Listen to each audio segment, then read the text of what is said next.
Hello बच्चों, आप सभी का स्वागत है आपके अपने यूट्यूब चैनल में। तो आज हम क्लास 10 स्टूडेंट्स के लिए इंग्लिश में chapter 4 from the diary of Anne Frank से 20 मोस्ट इंपॉर्टेंट एमसीक्यू क्वेश्चंस को देखेंगे जो कि आपके एग्जामिनेशन में आ सकते हैं। इससे आउट क्वेश्चन आपका इस चैप्टर से बिल्कुल भी नहीं जाएगा। जैसे कि बच्चों आप सभी को पता होगा कि अब आपके एग्जामिनेशन में 50% एमसीक्यू क्वेश्चन कर दिए गए हैं, यानी कि 40 मार्क्स का सिर्फ एमसीक्यू में ही क्वेश्चन रहेगा। तो आपको ज़्यादा से ज़्यादा एमसीक्यू क्वेश्चन की प्रैक्टिस करनी है।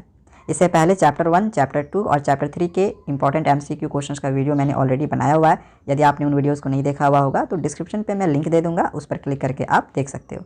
तो चलिए इस चैप्टर का भी अब हम इंपॉर्टेंट एमसीक्यू क्वेश्चंस को देखते हैं। क्वेश्चन नंबर 1 दिया गया है कि who is Annie's long awaited friend. Any का लॉन्ग अवेटेड फ्रेंड इसमें से कौन था। एनी का यहाँ पे आप ट्रू फ्रेंड भी बोल सकते हो, अलग अलग तरीके से क्वेश्चन पूछा जा सकता है। तो ऑप्शन में दिया गया है हर पेन, हर कैट, हर डायरी किटी या फिर हर डॉग। तो ये चैप्टर अगर आपने पढ़ा हुआ होगा तो आपको पता ही होगा कि उसका जो लॉन्ग अवेटेड फ्रेंड था या फिर ट्रू फ्रेंड था वो उसका डायरी था, और उसके डायरी का क्या नाम था, किटी। तो डायरी का भी नाम आप लोग याद जरूर रख लें क्योंकि ये भी आपके एग्जामिनेशन में आ सकता है। क्वेश्चन नंबर 2 दिया गया है कि how does she want to begin her diary. वो डायरी जब लिखना स्टार्ट की तो स्टार्टिंग में वो इसमें से क्या लिखी थी, अपना नाम या फिर इंट्रोडक्शन दी थी या फिर अपना हॉबी को लिखी थी या फिर इनमें से कुछ नहीं। तो इसका राइट आंसर होगा ऑप्शन बी, वो इंट्रोडक्शन से स्टार्ट की थी। ओके, आइए क्वेश्चन नंबर 3 दिया गया है कि on which date did Anne record the incident in Mr Keesing's class in her diary. Mr Keesing के क्लास में जो भी उसका इंसिडेंट रहा था तो वो अपने डायरी में, एनी जो है अपनी डायरी में कब लिखी थी। तो ऑप्शन इसमें दिया गया है 12 जून 1942 को, 21 जून 1942 को, 20 जून 1942 को या फिर 22 जून 1942 को। इसमें राइट आंसर ऑप्शन सी होगा, 20 जून 1942 को उसने ये लिखा हुआ था अपने डायरी में। ठीक है, मिस्टर केसिंग के साथ जो भी उसका घटना घटा था। आइए क्वेश्चन नंबर 4 दिया गया है कि what name was her book published with. Any का जो बुक था वो इसमें से किस नाम से पब्लिश हुआ था। ऑप्शन दिया गया है यहाँ पे from the diary of Anne Frank, option B है the diary of a young girl, option C है एनी फ्रैंक या फिर ऑप्शन डी होगा एनी फ्रैंक्स डायरी। इसमें राइट आंसर ऑप्शन बी होगा the diary of a young girl. Okay, next I question number 5 दिया गया है what language was the diary originally written in. इसमें से कौन सा लैंग्वेज में डायरी ओरिजिनली लिखा गया था, स्पेनिश, इंग्लिश, डच या फिर फ्रेंच। इसमें राइट आंसर ऑप्शन सी होगा डच। डच लैंग्वेज में वो डायरी ओरिजिनली लिखा गया था। क्वेश्चन नंबर 6 दिया गया है why does Anne want to keep a diary. जो एनी थी वो डायरी क्यों रखना चाह रही थी। ऑप्शन दिया गया है सी हैज़ नो क्लोज फ्रेंड, क्योंकि उसका कोई भी क्लोज फ्रेंड नहीं था इसलिए, या फिर सी लव्स टू राइट, उसे लिखना पसंद था इसलिए, she wants people to read about her later, या फिर वह चाह रही थी कि लोग उसके बारे में जाने पढ़े तो बाद में इस वजह से, या फिर C likes to idea of it, या फिर उसको ये आइडिया पसंद आया था इसलिए। सो इसका राइट आंसर ऑप्शन ए होगा, सी हैज़ नो क्लोज फ्रेंड। उसका कोई भी क्लोज फ्रेंड नहीं था इसलिए वो डायरी अपने पास रखना चाह रही थी। क्वेश्चन नंबर 7 दिया गया है mister Keesing had assign to Anne the task of. Mr जो केसिंग था वो इसमें से कौन सा असाइनमेंट एनी को देता था टास्क के रूप में। तो ड्राइंग करने के लिए देता था, या फिर स्टैम्प कलेक्ट करने के लिए दे रहा था, पेंटिंग ग्लास का पेंटिंग करने के लिए दे रहा था, या फिर ऐसे लिखने के लिए दे रहा था। तो इसका राइट आंसर ऑप्शन डी होगा, राइटिंग एंड ऐसे लिखने के लिए उसको दे रहा था असाइनमेंट के तौर पे।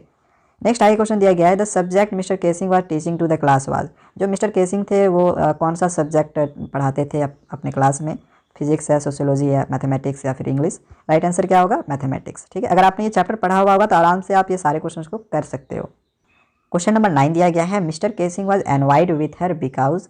मिस्टर केसिंग एनी से हमेशा नाराज रहते थे, तो क्यों। तो ऑप्शन दिया गया है सी मेड हिम एंग्री, एनी उनको हमेशा गुस्सा दिलाते रहती थी इस वजह से, या फिर ऑप्शन बी दिया गया है C use to talk too much, वो बहुत ज़्यादा बात करती थी इस वजह से, या फिर ऑप्शन सी दिया गया है कि सी यूज टू लाफ मच, वो बहुत ज़्यादा हंसती थी इस वजह से, या फिर सी यूज टू एब्यूज़ अदर, वो दूसरे को गाली वगैरह देती थी इस वजह से। तो इसका राइट आंसर क्या होगा, option B she use to talk too much, वो क्लास में बहुत ज़्यादा बात करती थी इस वजह से मिस्टर केसिंग उससे हमेशा नाराज रहते थे। क्वेश्चन नंबर 10 है as an extra assignment Anne was given an essay to be written on. Extra assignment के तौर पे एनी को कौन सा ऐसे इसमें से लिखने के लिए दिया गया था। ऑप्शन दिया गया है ए चैटर बॉक्स, ए मैट बॉक्स, ए कैरम बॉक्स या फिर ए बंडल बॉक्स। तो इसका राइट आंसर क्या होगा, option A chatterbox. Okay, next question number 11 दिया गया है in which city where Anne and Margot sent to live with their grandmother. ये जो एनी और जो मार्गोट है ये दोनों क्या थी, बहन थी। ठीक है, एनी और मार्गोट दोनों बहन थी। तो इनको कौन से सिटी में ग्रैंड जो मदर थी, जो दादी माँ थी, उनके साथ रहने के लिए भेज दिया गया था। तो ऑप्शन दिया गया है बर्लिन, एचेन, ऑस्ट्रेलिया या फिर फ्रांस। राइट आंसर क्या होगा, option B Aachen. Okay, question number 12 दिया गया है the ducklings have been compared with. Duckling को इसमें से किसके साथ कंपेयर किया गया है। The branches of the tree, the students in the class, the chalks in the box या the teachers in the school. Right answer क्या होगा? Option B, the students in the class. Okay, next आगे देखते हैं question number 13 को। 13 number दिया गया है the topic of the second essay was. जो सेकेंड ऐसे था उसका टॉपिक क्या था? An idiot chap, an incorrigible chatterbox, an incorrect chapter या फिर एन इनसिक्योर मैनर। इसका राइट आंसर क्या होगा? Option B, an incorrigible chatterbox. ये था second topic. Okay, question number 14 है the word incorrigible means. Incorrigible का मतलब क्या होता है इनमें से, ये हमें बताना है। ऑप्शन दिया गया है that can't be fooled, that can't be judged, that can't be corrected या फिर दैट कांट बी मेड। इसका राइट आंसर क्या होगा? Option C, that can't be corrected, यानी कि उसमें कभी सुधार नहीं लाया जा सकता। ठीक है, वो कभी सुधर नहीं सकती है। अब क्वेश्चन नंबर 15 दिया गया है when was any is born. Any का जन्म कब हुआ था? ऑप्शन दिया गया है ऑन 12 जून 1929, 12 जून 1929 को।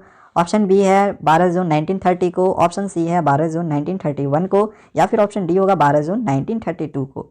राइट आंसर क्या होगा? ऑप्शन ए, 12 जून 1929 को एनी का जन्म हुआ था। ओके, क्वेश्चन नंबर 16 है how old was Annie's father when he married her mother. Any के फादर का एज क्या था जब उसने उसकी माँ से शादी की थी? तो ऑप्शन इसमें दिया गया है 34, 35, 36 या फिर 32। इसका राइट आंसर 36 होगा। एनी के फादर का एज 36 था जब एनी की माँ के साथ उनका शादी हुआ था तब। नेक्स्ट आगे देखते हैं क्वेश्चन नंबर 17 को। 17 नंबर दिया गया है when was the diary given to Anne. Anne को डायरी कब दिया गया था, यानी कब मिला था एनी को डायरी? ऑप्शन दिया गया है 11th birthday, 12th birthday, 13th birthday या फिर 14th बर्थडे। तो इसका राइट आंसर होगा ऑप्शन सी, 13th बर्थडे को एनी को डायरी मिला था। ओके, नेक्स्ट आगे क्वेश्चन नंबर 18 दिया गया है how does the any explain his father. Any ने अपने फादर का एक्सप्लेन किस प्रकार से किया है? ऑप्शन ए दिया गया है most adorable father, most angry father, most delicate father या फिर ऑप्शन डी होगा नन ऑफ द अबव, इनमें से कोई नहीं। इसका राइट आंसर होगा ऑप्शन ए, most adorable father. Question number 19 है what did she write in her last ऐसे। अपने लास्ट ऐसे में एनी ने इसमें से क्या लिखा था? ऑप्शन दिया गया poem, a joke, a paragraph या फिर ए फनी पोयम। तो इसका राइट आंसर क्या होगा? ऑप्शन डी, ए फनी पोयम।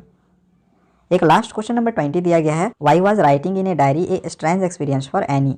एनी के लिए डायरी लिखना एक स्ट्रेंज एक्सपीरियंस क्यों था? तो ऑप्शन दिया गया है she had never written anything before, इससे पहले वो कभी लिखी नहीं थी, इस वजह से।